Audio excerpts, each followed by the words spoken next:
आज है 23 अगस्त 2020 रविवार, और मैं आपका दोस्त अजय भट्टाचार्य आपके बीच लेकर के आया हूं समावर्तन ऑडियो विजुअल मैगजीन का 18वां अंक, 18th एपिसोड।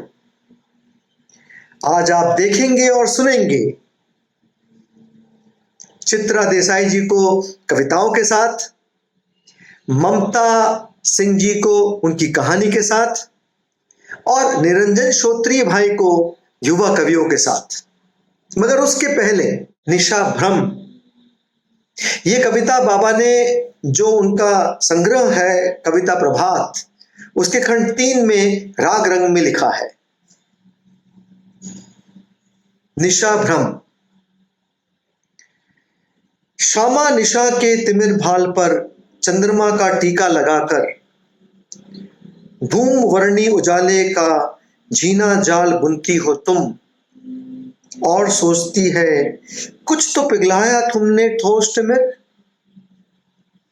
किंतु तुम भूल जाती हो भला चांद का भरोसा क्या, रूप बदलता है छलिया हर रात, कभी घटकर, कभी बढ़कर, कभी तिरोहित होकर।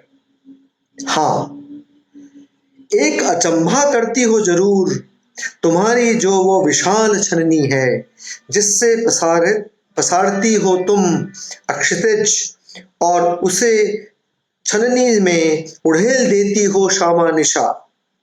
कितना गाढ़ा धक्का तिमिर का हो जाता है इकट्ठा तुम्हारी छननी में रात भर, और जब हटाती हो छननी क्षितिज तक फैले अपने समुद्रीय भगोने पर से, ठिठक जाती हैं आंखें ये देखकर। कितनी दूधिया श्वेत है निशा, बीतने के बाद जो उतरती है, उतरती रही छनकर तुम्हारे भगोने से। सच बताना, क्या इसी का नाम है उषा? दोस्तों, उम्मीद करता हूं कि बाबा की कविता आपको पसंद आई होगी। आज के हमारे इस एपिसोड की हम शुरुआत करेंगे चित्रा देसाई जी की कविता के साथ। चित्रा देसाई जी लेखिका तो हैं ही, मगर साथ में वो सुप्रीम कोर्ट में वकील हैं। क्या बात है। आपकी कविताओं का संग्रह शुरू यात्रा में प्रकाशित हुआ। आपने सन 1980 से सुप्रीम कोर्ट में अपनी प्रैक्टिस शुरू की। और चित्रा जी, मैं निसंदेह एक बात कहूंगा कि मैं बहुत कम ऐसे लोगों को जानता हूं, या शायद किसी को नहीं जानता, जो सुप्रीम कोर्ट में वकील हों और साथ में इतनी उम्दा कविताएं लिखती हों। इंतजार कर रहा हूं आपकी कविताओं का। चित्रा जी, आइए और हमें अपनी कविताएं सुनाइए। एक और कविता मणिकर्णिका। जब वाराणसी गई थी तो वहां पर खड़ी हुई और जो देखा मणिकर्णिका। कितने जंगल जला दिए तुमने, कितने जंगल जला दिए तुमने, लकड़ी के गट्ठर बंधे पड़े हैं, अनगिनत ढेर हैं, देह कम, पेड़ बहुत घने हैं, शोर होता है घंटियों का, शोर होता है घंटियों का, कर्मकांड बने शब्दों का, बेमन से उठते मंत्र उच्चारणों का। आंखों में तुम्हारी धुआं भरा है, कितने बच्चों की देह से पसीना बहता है। कैसे कह दूं कि यहाँ मोक्ष मिलता है, कैसे कह दूं कि यहाँ मोक्ष मिलता है। एक इसी तरह की दूसरी कविता बुद्ध पूर्णिमा। सिद्धार्थ से बुद्ध बनने की यात्रा तुम्हारी अपनी थी। सिद्धार्थ से बुद्ध बनने की यात्रा तुम्हारी अपनी थी। सुजाता की खीर खा तुम्हें निर्वाण मिला, ये उत्सव तुम्हारा था। 5 शिष्यों को राह दिखा तुमने विहार बनाए, ये विस्तार भी तुम्हारा ही था ना। हर साल मनती है पूर्णिमा, बुद्ध पूर्णिमा, जब तुमने अपनी राह पाई, मुक्त हुए संसार से और स्वयं से। पर हमारी खोज तो जारी है, भटकते हैं अपने निर्वाण के लिए। फिर तुम्हारा उत्सव कैसे मनाएं? सिद्धार्थ से बुद्ध बनने की यात्रा तुम्हारी अपनी थी। एक और छोटी सी कविता। आकाश के परिंदों को छांव नहीं मिलती, आकाश के परिंदों को छांव नहीं मिलती, ऊंची उड़ान भरते हैं, धूप में पंख सिहरते हैं, सूखते हैं गले, न अन्न न पानी, सिर्फ उड़ने की चाह में सारी धरती छोड़ देते हैं। पर आकाश के परिंदों को छांव नहीं मिलती, उड़ने की चाह में धरती छोड़ देते हैं, पर आकाश के परिंदों को छांव नहीं मिलती। एक और कविता शब्दों पे। शब्द ही तो सब कुछ हैं, जैसे शतरंज की बिसात पिचती है। धीरे धीरे होता है सब, धीरे धीरे होता है सब, जैसे दीमक कुतरते हैं दीवारें। सब रेत गारा ईंट को ढहा देते हैं, कटफोड़ा चोंच के वार से खोखर बना देता है जमे हुए दरख्त के फैले हुए तने। बहुत सावधानी से शब्द उतरते हैं संबंधों की बिसात पर, बहुत सावधानी से शब्द उतरते हैं संबंधों की बिसात पर। अट्ठास लगा कटु मुस्कान से चलते हैं चाल, पर धीरे धीरे होता है सब, जैसे दीमक उतरते हैं दीवारें। कटफोड़ा चोंच के वार से खोकर बना देता है जमे हुए दरख्त के फैले हुए तने। बहुत बहुत आभार आपका, धन्यवाद। और धन्यवाद समावर्तन का कि मुझे इतनी गरिमा में पत्रिका का हिस्सा बनाया। बहुत बहुत आभार। दोस्तों, कल आपने ममता सिंह जी की कहानी सुनी थी जो अधूरी थी, जिसे हमको कंटिन्यू करना है, आगे बढ़ाना है। लेकिन मैं आपको एक बात बताना चाहता हूं, थोड़ा सा इनका परिचय दे दूं आपको। ममता सिंह जी इलाहाबाद विश्वविद्यालय में संस्कृत में उन्होंने एमए किया और रूसी भाषा में आपने डिप्लोमा किया। प्रयाग संगीत समिति से शास्त्रीय संगीत में प्रभाकार हैं आप पंडित मथुरा प्रसाद दीक्षित के नाट्य कृतियों का साहित्य मूल्यांकन विषय पर संस्कृत में शोध कार्य कर रही हैं। क्या बात है। आपकी कहानी, संस्मरण और लेख तमाम प्रतिष्ठित पत्र पत्रिकाओं में प्रकाशित हुए हैं। ममता जी, बड़े बेसब्री से इंतजार है, आप आइए, आपका स्वागत है, अपनी कहानी आगे बढ़ाइए। ममता सिंह जी। बस मैं अपनी सोच बदलती रहूं, आप लोगों के दकियानूसी रास्तों पर चलती रहूं। मम्मी, क्यों पढ़ाया फिर? क्यों पढ़ाया मुझे इंटरनेशनल स्कूल में? सरकारी स्कूल में दाखिला करवा दिया होता ना तो बेहतर होता। दिव्या आंसू और गुस्से को जज्ब करती हुई बोली, आपको पता है पूरी क्लास में सबसे बैकवर्ड मैं ही मानी जाती हूं। मेरा पहनावा, टिफिन, बोलचाल का तरीका, सब कुछ एकदम अलग है, बैकवर्ड बैकवर्ड। मेरे फ्रेंड मेरा मजाक उड़ाते हैं, भैयानी कहते हैं मुझे, भैयानी। बहुत बुरा लगता है मुझे। मेरी इंग्लिश स्पीकिंग की टांग खींचते हैं, कहते हैं मैं हिंदी में इंग्लिश बोलती हूँ, यूपी स्टाइल में। पर अब नहीं, मुझे अपने दकियानुसी थोपे गए पिछड़े घिसे पिटे संस्कारों से बाहर आना होगा। आप लोगों की थोपी गई परंपराओं से मुझे चिढ़ और ऊब होने लगी है। एक तो इतने छोटे से घर में इतने सारे लोग, कोई प्राइवेसी नहीं। मैं सारे दोस्तों के घर जाती हूँ पर अपने फ्रेंड्स को घर नहीं बुला सकती, है ना, क्योंकि उनमें लड़के भी हैं। हमारे घर के लोग क्यों हैं इतने कट्टर, क्यों इतने बैकवर्ड हैं? इस घर में मेरे स्वस्थ और आधुनिक विचारों का आखिर गला क्यों घोटा जाता है मम्मी? ऐसा लगता है कि हम किसी गांव या टापू में रह रहे हैं। आप सब खेत में काम करने वाले मजदूरों की तरह काम करते हैं, क्यों आखिर? बहरहाल तमाम पूछताछ के बाद आखिर में दिव्या को मालशेज घाट पर वनडे पिकनिक पर जाने की अनुमति मिल ही गई।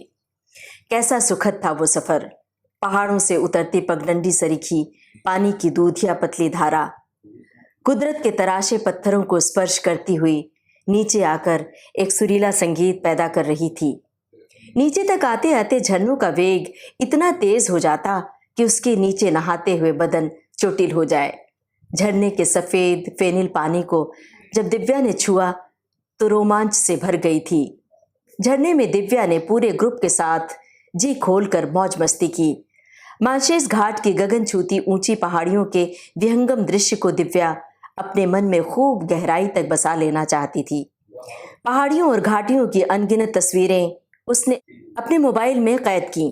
बाकी दोस्त जब पहाड़ों के और ऊपर चढ़ने की कोशिश कर रहे थे, उस समय पेड़ों की झुरमुट की ढलान पर बैठ दिव्या फटाफट कुछ वीडियो ले रही थी और अपने मोबाइल में वर्ड फाइल खोलकर इस खूबसूरत नज़ारे का ब्यौरा टाइप कर रही थी। पत्तियों की सरसराहट जुगलबंदी करती कूकती कोयल की तान रिकॉर्ड कर रही थी। दूर दिखते कचनार गुलमोहर के पेड़ों को जूम मोड पर अपने कैमरे में जीवंत कर रही थी। फूलों की वादियों से आती चंपा चमेली की खुशबू को अपने भीतर समो ले रही थी। उस वक्त दिव्या की आंखें गुलाब सी खिली थीं। टीटी करती टिटहरी का गान भी रिकॉर्ड कर रही थी। दिव्या इन वादियों में एक पंछी की तरह उड़ना चाह रही थी। मन से बेहद बिंदास अल्हड़ ढीठ दिव्या के चेहरे के पीछे एक संवेदनशील रचनाशील सृजनकर्मी भी छिपा है। शायद उसकी संवेदनशीलता, उसकी रचनात्मकता ही उसे बार बार टेलीविजन की दुनिया में जाने को उकसा रही थी। पहले मास मीडिया की पढ़ाई पूरी करनी है और कम से कम इंटीग्रेटेड कोर्स कंप्लीट हो, ताकि बाद में पीएचडी की जाए और फिर पूरी तैयारी से टेलीविजन की दुनिया में काम किया जाए। उसकी तमन्ना है कि वो खुद लिखे और खुद ही प्रोड्यूस करे। सिर्फ धारावाहिक ही नहीं, एनिमेशन फिल्में भी बनाने के सपने का अंकुर प्रस्फुटित हो गया था। दिव्या की आंखों में अनगिनत चमकीले सपने परवाज लेते हैं। उसका हर सपना घर वालों के रूढ़िवादी विचारों की वेदी पर झोंक दिया जाता है। उसके घर वालों के लिए ये सब कोरी बकवास के सिवा कुछ नहीं। उनका मानना है कि पढ़ाई कोई भी कर लो, पढ़ाई के बाद ब्याह करके घर गृहस्थी ही संभालनी है, जबकि दिव्या ने गृहस्थी को कहीं तीसरे या चौथे पायदान पर रखा था। पहाड़ों के सर्पीले रास्तों से गुजरते हुए जब दिव्या अपने दोस्तों के साथ लौटने लगी तो सामने से विनोद भैया आते दिखाई दिए। मन तो किया झटके से वो गाड़ी में बैठ जाए, लेकिन उन्हें अनदेखा नहीं कर सकी। विनोद भैया आकर दिव्या के कान में धीरे से बोले, उस लंबू से सट सट कर ताली दे देकर इतना खीसे क्यों निपोर रही थी आखिर? विनोद भैया। दिव्या को जलती आंखों से लिलोड़ते हुए विनोद भैया बाइक स्टार्ट करके पल भर में आंखों से ओझल हो गए। दिव्या तिलमिला कर रह गई। घर पहुंचते पहुंचते रात के 9 बज गए थे। इस घर में ये वक्त लड़कियों के लिए बाहर से लौटने का नहीं है। छोटे भाई सोनू ने दरवाजा खोला और अपनी स्टडी टेबल पर बैठकर पढ़ने में मशगूल हो गया। चाचा हाथ में रिमोट लिए टीवी के चैनल बदल रहे थे। टीवी बंद करते हुए उन्होंने दिव्या को ऐसे देखा जैसे वो कोई बड़ा अपराध करके लौटी हो। कॉरिडोर पार करते हुए बेडरूम तक पहुंची भी नहीं थी कि चाचा की रौबदार जालिम आवाज ने कानों में चोट पहुंचाई। बेतरह थकी हुई दिव्या का मन कर रहा था कि चाचा की पुकार को अनसुना करके सीधे बिस्तर पर पड़ जाए, लेकिन चाचा की हैसियत इस घर में पापा से भी बढ़कर थी। इसकी एक वजह तो ये थी कि चौल में इतनी लंबी जिंदगी बिताने के बाद जब बड़े से टावर में घर लेने का सपना पूरा हुआ तो ब्लैक मनी की बड़ी एक मुश्त रकम का इंतजाम चाचा ने किया था। लोन अमाउंट भी उनका ज्यादा था। घर खरीदने में पापा की पूंजी कम लगी थी, जबकि दिव्या 3 भाई बहन मिलाकर 5 लोग हैं और चाचा के परिवार में विनोद भैया, चाचा चाची कुल मिलाकर 3 लोग, मतलब एक आदर्श संयुक्त परिवार था।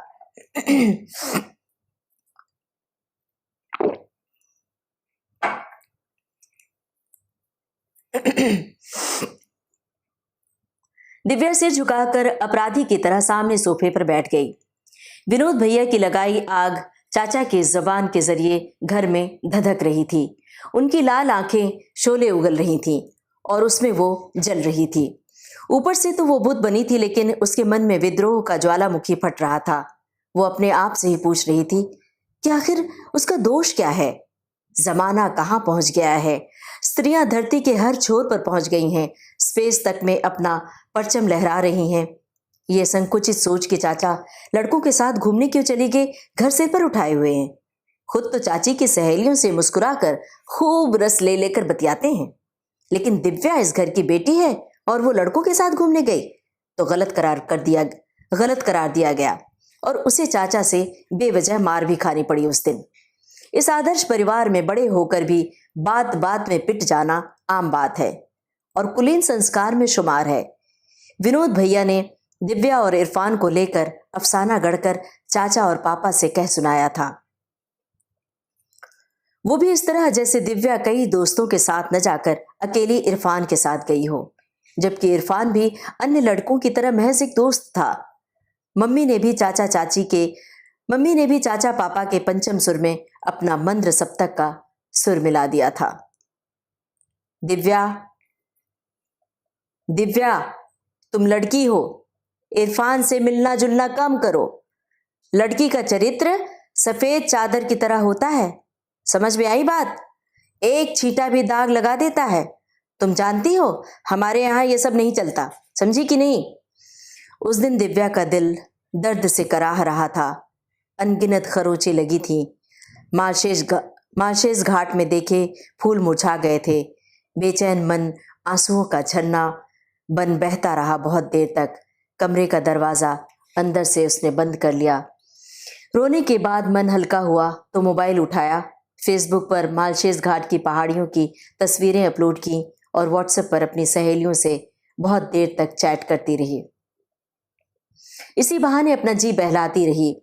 दिव्या हमेशा ऐसा करती थी। जब उसे ज्यादा डांट पड़ती या मार पड़ती तो पहले खूब रोती थी, लेकिन उसके आंसू उसे सख्त बनाते और फिर इस तरह परिस्थितियों से जूझने का हौसला उसके भीतर पैदा होता था। उस दिन की मार के बाद दिव्या ने अपने आप को काफी निस्संग पाया। डांट और मार का असर भी कम होने लगा था। उस दिन वो चाचा की डांट और मार से पिकनिक का सुखद एहसास कसैला नहीं करना चाहती थी, इसलिए सोशल नेटवर्किंग का दामन थाम सुकून महसूस कर रही थी।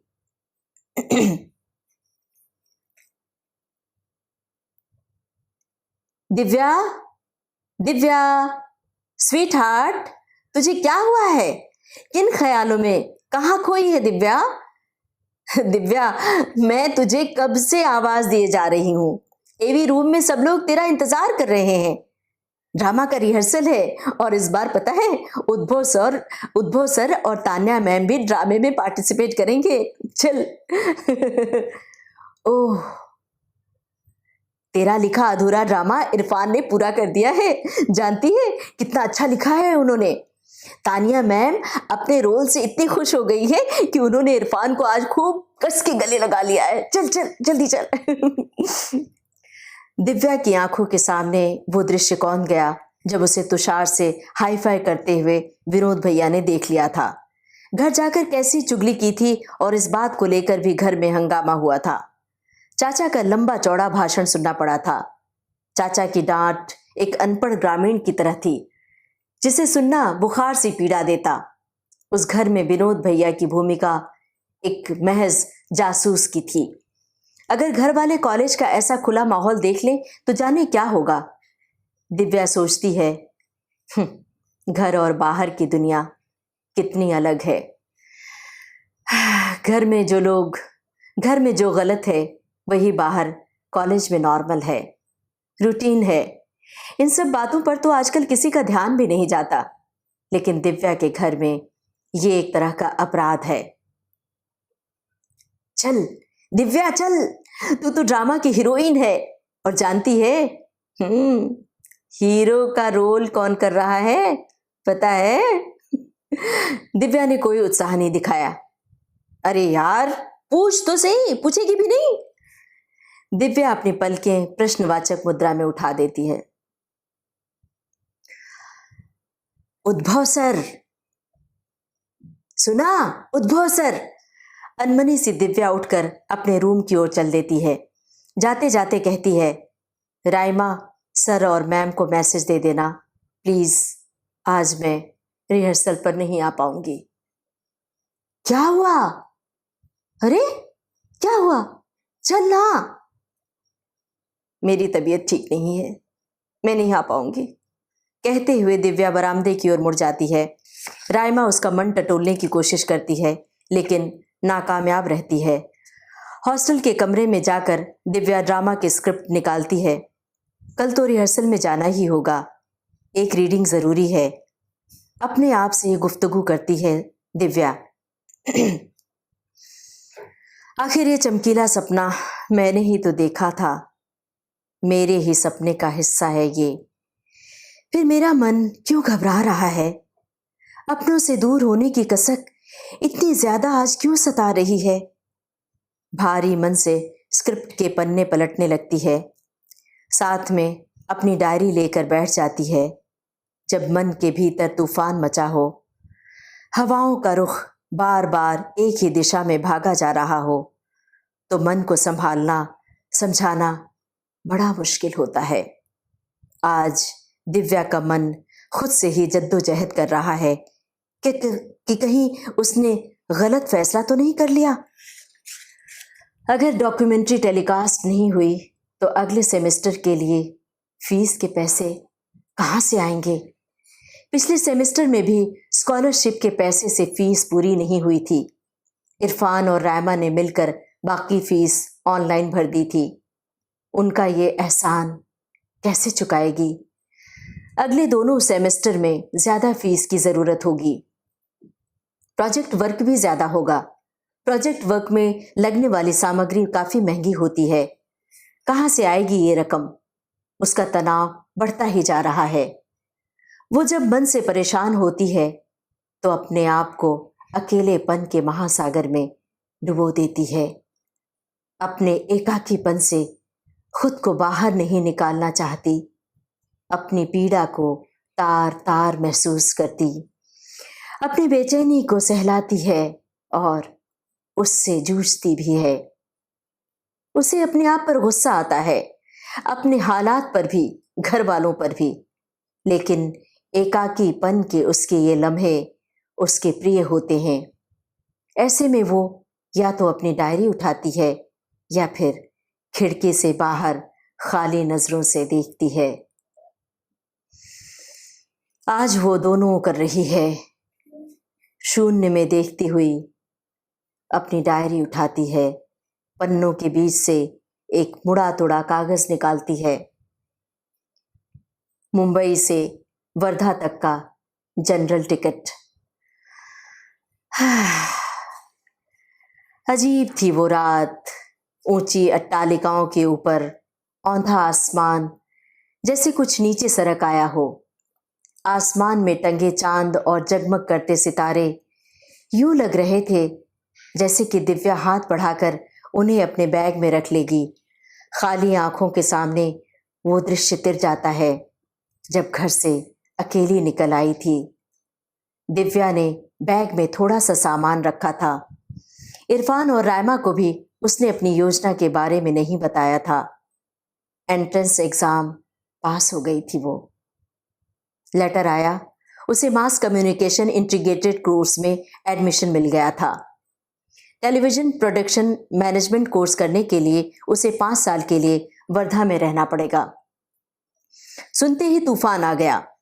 5 साल पढ़ते पढ़ते बूढ़ी हो जाओगी, समझी? बूढ़ी पराये शहर में जाकर कैसे गुजारा होगा? आखिर किसके साथ रहोगी? ये सोचा है? वहां कोई नातेदार नहीं, रिश्तेदार नहीं। हॉस्टल में रहने के नाम से हॉस्टल में कैसे रहोगी अकेले? हॉस्टल में रहने के नाम से पापा और चाचा ने ऐसे 10 हादसों का जिक्र किया था जिनकी खबर अखबार में छपी थी। हॉस्टल में रहना लड़कियों के लिए बिल्कुल सुरक्षित नहीं है, ये कहने वाले पापा थे। हम लोग तुम्हें दूसरे शहर में जाकर पढ़ाई करने की इजाजत कतई नहीं देंगे। अगले दिन रायमा घर आई थी समझाने। इरफान और तुषार ने भी फोन पर मम्मी से बहुत इसरार किया था। आंटी, दिव्या को जाने दीजिए ना, वहां हम सब रहेंगे, उसकी देखभाल कर लेंगे हम सब। दिव्या ने घर वालों को बहुत समझाया।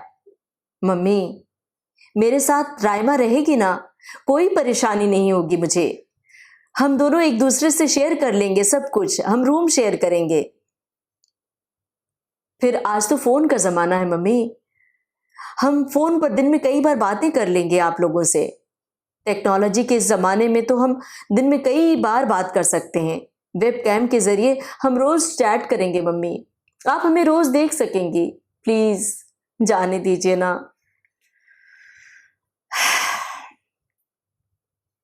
बोझिल कदमों से चलती हुई दिव्या का मन अपने करियर के लिए उत्साही था, लेकिन घर वालों को छोड़कर यूं चुपके से आना उसके कलेजे पर जैसे आरी चल रही थी और वो पीड़ा से कराह रही थी।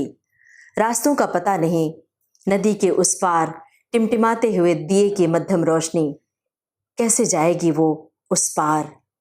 कोई साथ नहीं, कोई सहयोग नहीं, सिर्फ एक स्कॉलरशिप के बूते पर पूरी पढ़ाई कैसे होगी? वो विचारों की गहरी खाई में उतरती गई। चलते चलते दिव्या स्टेशन पहुंच गई थी।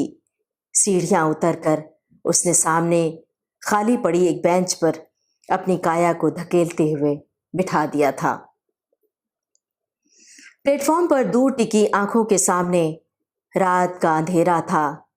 गुलाबी ठंड थी, मौसम पर धुंध छाई थी और दिव्या की आंखों पर आंसुओं की धुंध। दिव्या खाली निचाट आंखों से दूर देख रही थी।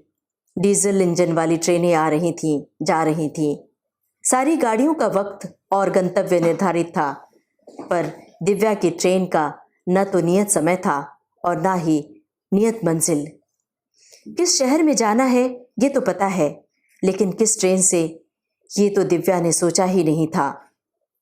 न तो उसके पास यात्रा का टिकट था और न ही पराये शहर में पहुंचने के बाद कोई ठिकाना। मंजिल इतनी दूर थी कि वो ऊहापोह में थी, मिलेगी उसे मंजिल या नहीं मिलेगी। उस रात कई गाड़ियां आती और जाती रहीं। अंत में अपने भीतर हौसला पैदा करती हुई, खुद ही हौसले से डग भरती हुई वो एक ट्रेन में बैठ गई थी। यही वो टिकट था जिसने उसे वर्धा पहुंचाया था। हाथ में पकड़ा हुआ टिकट कड़कड़ाती सर्दी में भी पसीने से गीला हो गया था। उसे घबराहट सी हो रही थी। वर्तमान की धूप और अतीत का कोहरा, उसने आंखें मिचमिचाकर कसकर उन पर अपनी हथेलियां रख ली थीं। हथेलियों पर कुछ सर्द बूंदें चिपक गई थीं। हॉस्टल की कैंटीन में बजने वाली बेल से दिव्या की तंद्रा टूटी। रोज शाम के चाय के टाइम पर यही बेल बजती है। कोहरे से डूबी शाम अब अंधेरे की काली चादर ओढ़ रही है। लॉन के लैंप पोस्ट की मध्यम रोशनी किलहटी के उस जोड़े पर झिलमिल कर रही है जिसने अभी अभी बसेरा लिया है। पक्षियों के झुंड पेड़ों की पत्तियों में छिप गए हैं। सोने से पहले का उनका संवेद गान बज रहा है और दिव्या के कान में नाटक के गीत का वो हिस्सा गूंज रहा है जो उसे मंच पर गाना है। इस नाटक की वीडियो रिकॉर्डिंग कॉलेज की लाइब्रेरी में संग्रहित की जाएगी और उसके करियर में एक और सुनहरा पन्ना जुड़ जाएगा। ये थी कहानी जनरल टिकट, कहानी संग्रह राग मारवा से। अब ममता सिंह को इजाजत दीजिए। नमस्कार। भाई श्री निरंजन श्रोत्री जी, सब आपका इंतजार करते हैं, मैं भी आपका इंतजार कर रहा हूं। आइए, आपके युवा कवियों को लेकर के आइए और इस कहानी को, आज का जो हमारे एपिसोड है, इसे आगे बढ़ाइए। निरंजन श्रोत्री। नमस्कार दोस्तों, आज सुनते हैं अमिताभ मिश्र की कविताएं। अमिताभ मिश्र कविताएं भी लिखते हैं, कहानियां भी लिखते हैं, उपन्यास भी। 2 कविता संग्रह हैं उनके, ताश तंबूरा और कुछ कम कविता। 3 कहानी की किताबें हैं, सितौलिया, डूंगरी डूंगरी और फिलिप्स का वो रेडियो। 2 उपन्यास भी हैं उनके, पत्ता टूटा डाल से और इस दश्त के में एक शहर था। अमिताभ अपने अनुभवों से, अपने आसपास के जीवन से जो चीज चुनते हैं, जो बात चुनते हैं, वो है श्रम। चाहे वो स्त्री का श्रम हो घर में, खेतों में, कारखानों में, या वो आदिवासी मजदूरों का श्रम हो जो कि अधिकांश अलक्षित रह जाता है, उपेक्षित रह जाता है। वो श्रम और वो श्रमिक जो शोषण तंत्र का शिकार है। तो चलिए सुनते हैं अमिताभ मिश्र की कविताएं। पहली कविता है सुबह सुबह। सुबह सुबह आज सड़क पर 2 लड़कियों की हंसी धूप के मानिंद पसरी थी। उनकी खिलखिलाहट ने उस अंधेरे को उजाले में बदल दिया था जो फैल जाता पूरे उस माहौल में यदि वे लड़कियां जोर से हंस न देती। अगली कविता है औरतें ही पानी ला रही हैं। औरतें ही पानी ला रही हैं कतार की कतार। उनके छोटे छोटे बच्चे भी साथ हैं। मर्द कहाँ है? मर्द खेत में भी नहीं है। जहां देखो औरतें, खेत में, खलियान में मजूरी करती हुई औरतें, सिर पर मटका लिए, घड़ा लिए, बाल्टी डिब्बा लिए, कुओं पर, नदी पर, हैंडपंपों पर, ट्यूबवेल पर औरतें हैं, सिर्फ औरतें। मर्द हैं कहाँ? वे सब इस वक्त चौपाल पर हैं, बहुत व्यस्त, बेहद मसरूफ, बहस कर रहे हैं देश दुनिया की, धर्म मजहब की, चुनाव की, क्रिकेट की। चौपाल पर बीड़ी सिगरेट पीते हुए, हुक्का गुड़गुड़ाते हुए, साझा करते हुए पत्ता खेल रहे हैं सारे मर्द। औरतें सब कुछ काम कर रही हैं। वे पानी ला रही हैं खाना बनाने को, कपड़े धोने को, नहाने को और तमाम दीगर कामों के लिए। मर्द सारे के सारे बैठे हैं चौपाल पर। औरतें अगर पानी ला सके, जो उनका पानी कहाँ गया तो बेहतर होगा। भरोसे पर भरोसा। पिछले साल बोई सोयाबीन, ज्यादा पानी बरसने से बिगड़ गई फसल, डूब गए पैसे और मेहनत, बढ़ गया कर्जा। इस साल बोई धान तो पानी नहीं गिर रहा। अभी तक तो ट्यूबवेल से दे रहे हैं पानी, मद्दा पड़ रहा है वो भी। गेहूं में देने के लिए पानी तालाब में नहीं भर रहा इस बार। अब तो आसरा है बस। और देखा ऊपर, वो बादलों से मुखातिब था और शायद उसके पीछे छुपे किसी से। मुझे भी जोर से भरोसा करने की इच्छा हुई बादलों पर, उसके पीछे छुपे पता नहीं किस पर, और उससे भी ज्यादा उसके भरोसे पर। अगली कविता है बाजार। ये जो हफ्ते दर हफ्ते लगने वाला बाजार है, लाड़कुई में हो या पाटतलाई में हो या कट्ठीवाड़ा में हो या मेघनगर में या कि रंगपुरा में हो या कल्याणपुरा में या तलाई में हो, सुजापुरा में हो कि नसरुल्लागंज में हो कि रेहटी में हो, आते हैं जिसमें आदिवासी ठट के ठट सज बज कर नाचते गाते उनके लिए नहीं है महज बाजारिया, यह है मेल जोल का एक और दिन। जंगल से बाहर निकलने की जगह कर लेते हैं सौदा सुलभ। इसी दिन छुट्टी भी होती है काम से। घर की औरतें, लड़कियां, बच्चे, मर्द सब होते हैं इस बाजार में। दूर दराज के जंगलों से पहाड़ों को लांघते हुए आते हैं वे हर सप्ताह इन बाजारों में जंगल की महक लेकर और ढेर सा सामान लेकर। तेंदू, महुआ, चारोली, मोटे अनाज, मूंगफली, मुर्गी, बकरी, मिट्टी के बर्तन और भी बहुत कुछ लाते हैं वे इस दोहरे दो मुहे लूट के बाजार में। उनका माल बिकता सस्ते में, बहुत ही सस्ते में, 1/4 कीमत पर। और जो सामान खरीदते हैं वो अपनी जरूरत का कपड़ा, जूते, खिलौने, तेल, नमक, मसाले, आटा, कुछ अनाज वगैरह, ये सब महंगा होता है, बहुत महंगा, चौगुना। ऐसा तो न कभी हुआ, न होता है और न होगा कि कोई भी आदिवासी कभी भी कहीं से भी पैसे वापस लेकर लौटा हो। उसकी नंगाजोरी कर देता बाजार और वो दुतरफा दोहरा लुट कर बाजार से लौटता है, फिर पहाड़ों को लांघकर जंगलों में जो उन्हें सहेजता है और वो अगले सप्ताह फिर ठट के ठट सज बज कर आ जाते हैं बाजार। आड़ा समय, ये समय कैसा समय है कि सत्य, अहिंसा, ईमानदारी, सहिष्णुता, करुणा जैसे गुणों की किसी को जरूरत ही नहीं रही, बल्कि ये आपके जीने में आड़े आ सकते हैं। ये समय कैसा समय है कि विश्वास, भरोसा, दिलासा देना खत्म हुआ, बल्कि ये दिलाना या देना आपके होने के आड़े आ सकता है। ये समय कैसा समय है कि विरोध, असहमति, बहस, मुबाहिस की कोई जगह ही नहीं बची, बल्कि ऊपर लिखे शब्दों को शब्दकोश में आड़ा कर दीजिए।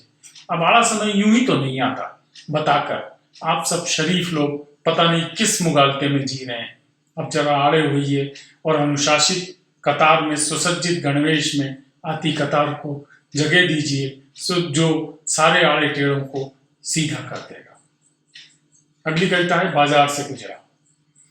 ये जो नया बाजार है हुजूर, जहां से गुजरने पर आप भूल जाएंगे कि आप खरीदार हैं या बेचने वाले या बिकने वाले, आप तमाशबीन भी नहीं रह सकते इस चकाचौंध में कि जब बिक रहे हों राजे महाराजे, दुमहल दुमहले, अट्टालिकाएं, घर बदल रहे हों दुकानों में, खेत उगल रहे हों कार, जंगल से निकल रहा हो बड़े से बड़ा व्यापार, तो आपकी क्या बिसात अकबर और चचा गालिब। आप तो बस बाजार से गुजर जाइए और कबीर की मानिंद घर पे एक तमाशा देखिए, तुलसी की तरह मसीत में सोइए। आखिरी कविता है उजाले में जो दिख रही तिनका सी रोशनी, मत नकारो उसे, अंधेरे में प्रकाश पुण्य साबित हो। दोस्तों, आज का ये एपिसोड हमारा 18वां एपिसोड हम पूरा करें उसके पहले चलिए मिलकर के कहते हैं गणपति बप्पा मोरया। विघ्नहर्ता, कल आपसे प्रार्थना की, आज भी आपसे प्रार्थना करते हैं हमें इस मुश्किल समय से हमारा बेड़ा पार कर दीजिए। दोस्तों, आपको समावर्तन ऑडियो विजुअल मैगजीन का अगर बेड़ा पार करना है तो अपने कमेंट्स और अपने सजेशंस जरूर लिख करके भेजिए और साथ साथ भेजिए आपके लेख, आपकी कविताएं, आपकी कहानियां।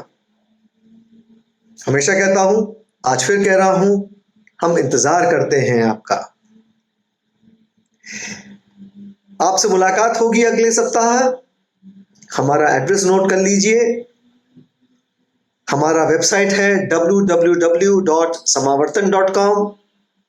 हमारा ईमेल आईडी है samavartan145@gmail.com। यूट्यूब पे तो आप हमको देखते हैं और साथ साथ हम आपको फेसबुक पे भी मिलते हैं। तो मुलाकात होती है दोस्तों अगले सप्ताह शनिवार को। मेरा इंतजार करिएगा। नमस्कार।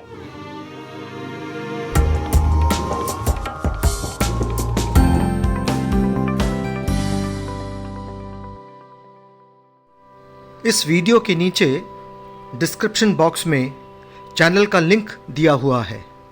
आप उस पर क्लिक करके समावर्तन चैनल तक पहुंच जाएंगे। वहां पर चैनल को लाइक और सब्सक्राइब कीजिए। और हाँ, कमेंट बॉक्स में अपने महत्वपूर्ण कमेंट ज़रूर कीजिएगा।